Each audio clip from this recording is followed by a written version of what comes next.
Hello, mathematicians. Today we're going to be learning about slope-intercept form using a table.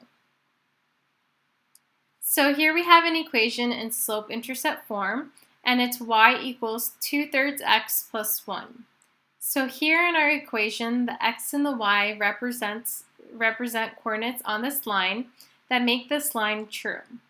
And our slope in this case is 2/3. And we know that our slope is our rise over run. And that makes our 2 our rise and our 3 our run. And what that means is that 2 is going to be our change in y, and 3 is going to be our change in x. And because they're both positive, they're both going to be increasing. And our y-intercept in this case, because we have y equals 2/3 x plus 1, is going to be positive 1. So our y-intercept is when our line crosses the y-axis, and when it does, our x value is always 0. So our y-intercept in this case is 0, 1. And remember that we could use this as our first coordinate if we'd like to. We don't have to, but it's really up to you. So now that we have one coordinate, we're going to use our slope to help us fill in this table.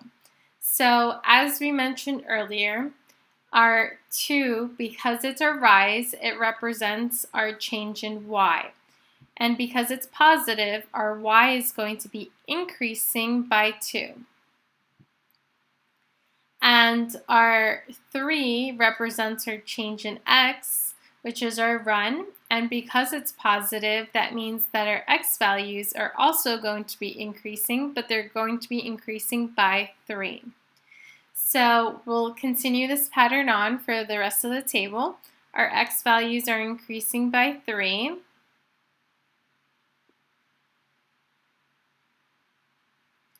And our y values are increasing by 2.